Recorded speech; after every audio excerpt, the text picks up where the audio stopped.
আসসালামু আলাইকুম ভিউয়ার্স, আজকে আমি এমন কিছু ইফতার আইটেম বানাবো যা আপনি একদিন তৈরি করে 1 মাস ফ্রোজেন করে রেখে খেতে পারবেন। প্রথমে আমি তৈরি করে নিচ্ছি চিকেন ফ্রাই। চিকেন ফ্রাই তৈরির জন্য প্রথমে আমি কিছু চিকেন নিয়েছি, পরিষ্কার করে ধুয়ে এখন এগুলোতে মশলা মাখিয়ে নিব। চিকেনটা আমি চামড়া সহ নিয়েছি, কারণ চামড়া সহ চিকেন নিলে চিকেনটা অনেক মুচমুচে হয়। আপনারাও চামড়া সহ নেওয়ার চেষ্টা করবেন।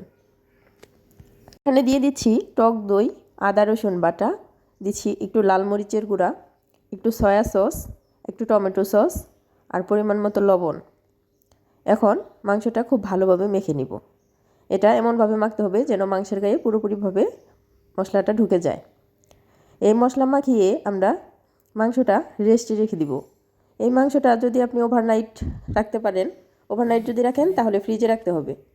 সময় কম থাকলে আধা ঘন্টা 1 ঘন্টার মতো রাখলেও হবে। আমি আধা ঘন্টা রেখে দিয়েছিলাম। এখন আমি পরবর্তী ধাপে চলে যাচ্ছি। এখন এটা কোট করার জন্য আমি নিয়ে নিলাম চালের গুঁড়া এবং ময়দা। এখানে চালের গুঁড়াটা দিলে চিকেন ফ্রাইটা মুচমুচে বেশি হবে, এজন্য আমি চালের গুঁড়ার সাথে কিছু ময়দা মিক্স করে নিয়েছি। এবং এখানে দিয়ে দিলাম লবণ এবং একটু লাল মরিচের গুঁড়া দিয়ে ভালোভাবে মেখে নিচ্ছি। এখন মাংসগুলো ভালোভাবে কোট করে নিব। এই মিশ্রণে কোট করার পর আমি একটা মিশ্রণে ডুবিয়ে নিচ্ছি। এই মিশ্রণটা আমি তৈরি করেছি দুধ এবং লেবুর রস দিয়ে। দুধের মধ্যে হালকা একটু লেবুর রস দিয়ে মিশিয়ে নিলে এটাকে বাটার মিল্ক বলে। এই বাটার মিল্কে মিশালে কি চিকেনটা ভিতরে অনেক জুসি একটা ভাব থাকে। চিকেন ফ্রাই খেতে কিন্তু ভিতরে যদি শুষ্ক থাকে তাহলে খেতে খুব একটা মজা লাগে না। এজন্য ভিতরে জুসিনেসটা বজায় রাখার জন্য আমি এখানে বাটার মিল্ক তৈরি করে নিয়েছি। এই বাটার মিল্কে একবার ডুবাবো, আবার মিশ্রণে কোট করে নিব। এভাবে কয়েকবার মাংসটা কোট করে নিতে হবে। কয়েকবার বাটার মিল্কে ডুবাবো, আবার কয়েকবার এই মিশ্রণে গড়িয়ে নিব। এভাবে যেই পর্যন্ত মাংসের উপরে ভালোভাবে লেয়ার তৈরি না হবে সেই পর্যন্ত এই কাজটা করে যেতে হবে। এই মাংসের উপরে কোটিংটা যত ভালো হবে চিকেন ফ্রাইটা উপরে কিন্তু ততটাই মুচমুচে হবে। এই তো আমি কয়েকবার বাটার মিল্কে ডুবিয়ে মিশ্রণে গড়িয়ে কোট করে নিচ্ছি। এইভাবে সবগুলো মাংস আমি কোট করে নিব। এই তো আমার মাংসগুলো কোটিং করা শেষ। এখন আমরা ডিপ ফ্রিজে এভাবে প্লেটেই রেখে দিব 1-1.5 ঘন্টার মতো। আমরা তৈরি করে নিব পেঁয়াজু। পেঁয়াজু তৈরির জন্য ডালটা প্রথমে আধা ভাঙ্গা করে নিয়েছি। পেঁয়াজুর ডাল কিন্তু পুরোপুরিভাবে বেটে নেওয়া যাবে না। পুরোপুরিভাবে যদি ব্লেন্ড করে নেন তাহলে কিন্তু পেঁয়াজুটা অনেক বেশি মুচমুচে হবে না। এজন্য আপনি পাটাই বাটেন আর ব্লেন্ডারেই ব্লেন্ড করেন, যেভাবেই করবেন চেষ্টা করবেন যে ডালটা যেন আধা ভাঙ্গা থাকে। এখন আমি এখানে দিয়ে দিলাম পেঁয়াজ, কাঁচামরিচ, অল্প একটু আদা রসুন, একটু হলুদের গুঁড়া, একটু মরিচের গুঁড়া, একটু জিরার গুঁড়া, একটু গরম মশলার গুঁড়া দিয়ে ভালোভাবে মেখে নিচ্ছি। এখন এখানে ডাল দিয়ে ভালোভাবে মিক্স করে নিব। কেউ চাইলে শুধু ডাল ব্লেন্ড করে এভাবে ফ্রিজে রাখতে পারেন, পরবর্তীতে বের করে পেঁয়াজ মরিচ মেখে ভেজে খাওয়া যাবে। আমি মাঝে মধ্যে এভাবেই রাখি, কিন্তু আপনাদের পেঁয়াজু বানিয়ে কিভাবে সংরক্ষণ করা যায় সেটাও আমি আপনাদের দেখিয়ে দিচ্ছি। এই তো ডালগুলো ভালোভাবে মেখে এখন আমি ভাজতে চলে যাব। কড়াইতে তেল গরম করে এখানে পেঁয়াজু শেপ দিয়ে আস্তে আস্তে সবগুলো পেঁয়াজু দিয়ে দিচ্ছি। এখন এক পাশ হয়ে গেলে উল্টে দিচ্ছি। এই পেঁয়াজু কিন্তু পুরোপুরিভাবে ভাজা যাবে না, এটা হালকা করে ভেজে নিতে হবে। পরবর্তীতে কিন্তু ইফতারের 10 মিনিট আগে বের করে এটা কিন্তু তেলে আবার ভাজতে হবে। এজন্য এটা হালকা করেই ভাজতে হবে, পুরোপুরি লাল কালার আসা পর্যন্ত ভাজা যাবে না। এই তো এক পাশ হয়ে গেছে। এখন আমি অপর পাশও হালকা করে ভেজে উঠিয়ে নিব। এই পেঁয়াজগুলো উঠিয়ে ঠান্ডা হয়ে যাওয়ার আগ পর্যন্ত কিন্তু বাহিরেই রাখতে হবে। এই পেঁয়াজগুলো যখন ঠান্ডা হয়ে যাবে তখন আমরা বক্সে করে ফ্রিজে রেখে দিব। এখন আমরা চলে যাব অন্য আরেকটি ইফতার আইটেমে। প্রথমেই নিয়ে নিচ্ছি মুরগির বুকের সলিড মাংস। দিয়ে দিলাম আদা রসুন বাটা। এখানে দিয়ে দিচ্ছি পরিমাণ মতো লবণ। এখানে দিয়ে দিব অল্প একটু হলুদের গুঁড়া, অল্প একটু মরিচের গুঁড়া, দিয়ে দিব অল্প একটু গরম মশলার গুঁড়া, অল্প একটু জিরার গুঁড়া। এখানে আমি দিয়ে দিব 2 টুকরো ব্রেড রুটি। ব্রেড রুটি দিয়ে দেওয়ার পর এখানে আমরা দিয়ে দিব একটি ডিম। ডিম দেওয়ার পর এটি আমরা ব্লেন্ডারে ব্লেন্ড করে নেব। ব্লেন্ড করা হয়ে গেলে এখন আমি শেপ দিয়ে দিব। এটা আপনি যে কোনো শেপে বানাতে পারেন।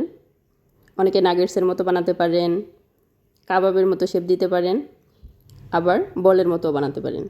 এখানে আমি বলের মতো করেই বানাচ্ছি। বানিয়ে নেওয়ার পর এখানে আমি দিয়ে দিচ্ছি ব্রেড গাম। ব্রেড ক্রামসের উপরে এই চিকেন বলটাকে আমি কোট করে নেব। এই ব্রেড ক্রামসটা দেওয়ার মেন উদ্দেশ্য হলো এটা উপরে মুচমুচে হবে। এইভাবে আমি সবগুলো তৈরি করে নিব। একটা একটা করে তৈরি করছি আর ব্রেড ক্রামসে গড়িয়ে নিচ্ছি। কেউ যদি চান এই খাবারগুলো আপনারা ফ্রোজেন করে রাখবেন না, এই খাবারগুলো আপনারা ফ্রেশ বানিয়ে তারপরে খাবেন। তাহলে এভাবে কুট করে সাথে সাথে তেলে ভেজে নিলেই হয়ে যাবে। আমি যেহেতু ফ্রোজেন করে রাখবো, এই জন্য আমি সবগুলো তৈরি করে নিচ্ছি। এখানে আমি পরিমাণে একটু বেশিই বানিয়েছি ফ্রোজেন করে রাখার জন্য। আর এভাবে ফ্রোজেন করে রাখলে কিন্তু খাবারের টেস্ট মোটামুটি ভালোই থাকে, খারাপ না। আমি প্রতি বছর রমজান মাসে এটাই করি, কারণ আমি বাচ্চা নিয়ে প্রতিদিনের ইফতারটা তৈরি করতে পারি না। যারা সবসময় ব্যস্ত থাকেন তারা কিন্তু এইভাবে ইফতার আইটেম তৈরি করে ফ্রোজেন করে রাখতে পারেন। তাহলে অল্প সময়ে ইফতারটা তৈরি করা হয়ে যাবে। এখন আমি অন্য একটি আইটেমে চলে যাচ্ছি। এখন এখানে দিয়ে দিচ্ছি কাঁচামরিচ কুচি, পেঁয়াজ কুচি। এখন এখানে দিয়ে দিলাম একটু আদা বাটা, একটু রসুন বাটা। এখানে দিয়ে দিব লবণ এবং সব গুঁড়া মশলাগুলো দিয়ে দিব। দিলাম ধনিয়ার গুঁড়া, দিলাম জিরার গুঁড়া, একটু গরম মশলার গুঁড়া, দিয়ে দিচ্ছি একটু হলুদ, দিয়ে দিলাম একটু মাংসের মশলা। আমার কাছে মাংসের মশলা ছিল, সেটাই আমি এখানে দিয়ে দিচ্ছি। এটা ভালো ফ্লেভারের জন্য দিয়েছি, কারো যদি না থাকে তাহলে না দিলেও চলবে। এই মশলার সাথে পেঁয়াজগুলো খুব ভালোভাবে ভেজে নিব। ভেজে নেওয়ার পর এখানে দিয়ে দিলাম গাজর। এই গাজরটা এখন মশলার সাথে ভালোভাবে একটু কষিয়ে নিব বা ভেজে নিব। গাজরটা সিদ্ধ হতে একটু সময় লাগবে, এই জন্য একটু ভালোভাবে ভেজে নিব। রমজান মাসে যেহেতু আমাদের সবজির পরিমাণটা একটু কম খাওয়া হয়, এর জন্য আমি চেষ্টা করি ইফতার আইটেমেই কিছু সবজি অ্যাড করে রাখার জন্য। এই জন্য আমি এই আইটেমে গাজর ব্যবহার করছি। গাজর ভালোভাবে ভেজে নেওয়া হয়ে গেলে এখানে আমি দিয়ে দিব কিমা করে রাখা মাংস। এখানে আমি বুকের সলিড মাংস ব্লেন্ডারে একটু বাড়ি দিয়ে নিয়েছি। আপনারা চাইলে ব্লেন্ডারেও করতে পারেন, আবার কেউ চাইলে ছুরি দিয়ে ছোটো ছোটো করে কেটেও দিতে পারেন। এখানে আমার মনে হয় ব্লেন্ডার করে দিলেই এই পোরটা খেতে বেশি টেস্ট হয়। এখন এটা ভালোভাবে ভেজে নিতে হবে যে পর্যন্ত মাংসটা পুরোপুরি সিদ্ধ না হয়। মাংসটা যখন পুরোপুরি সিদ্ধ হয়ে যাবে তখন আমরা এটা নামিয়ে নিব। এখন আমরা চুলায় একটু গরম পানি বসিয়ে দিয়েছি। এখানে পরিমাণ মতো লবণ দিয়েছিলাম আমি। এখন এখানে দিয়ে দিচ্ছি ময়দা। এই ময়দাটা ভালোভাবে সিদ্ধ করে নিতে হবে। অনেকে এই ডোটা তৈরি করার সময় ডোটা ভালোভাবে প্রস্তুত করতে পারেন না, ভিতরে দলা দলা থেকে যায়। তাদের জন্য একটা টিপস, পানি পুরোপুরিভাবে সিদ্ধ করার পর যখন আপনি ময়দা বা আটা দিবেন তখন চুলার পাওয়ারটা একটু কমিয়ে নেবেন, লো মিডিয়ামের মাঝামাঝি রাখবেন, তাহলে আটাগুলো দিলেও আর দলা পেকে যাবে না। এখন এটা ভালোভাবে নেড়ে চেড়ে সিদ্ধ হওয়া পর্যন্ত চুলায় রাখতে হবে। এই তো আমার প্রায় হয়ে গেছে। এখন আমি এটা নামিয়ে নিব। এটা নামিয়ে চলে যাব পিঠা তৈরি করতে। হাত দিয়ে যখন দেখবেন হাতের সাথে আর লেগে যাচ্ছে না, তখনই বুঝবেন আপনার আটা সিদ্ধ হয়ে গেছে। এই তো এখন আমি পিঠাগুলো বানিয়ে নিব। পিঠা বানানোর জন্য প্রথমে আমি রুটি বেলে নিচ্ছি।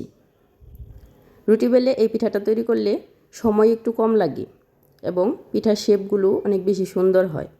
এজন্য এই পিঠাটা আমি সবসময় রুটি বেলেই তৈরি করি। এই তো আমার রুটি বেলা হয়ে গেছে। এখন আমরা যে কোনো একটি গোল কোনো কিছু দিয়ে এইভাবে ছোটো ছোটো করে কেটে নিব। আমি একটি বোতলের মুখা দিয়ে করে নিচ্ছি। আপনাদের কাছে যদি কুকি কাটার থাকে কুকি কাটার দিয়েও কেটে নিতে পারেন। এভাবে ছোটো ছোটো গোল গোল রুটি কেটে নিলেই হবে। এই তো আমার রুটিগুলো কাটা শেষ। এখন আমরা পিঠা তৈরি করে নেব।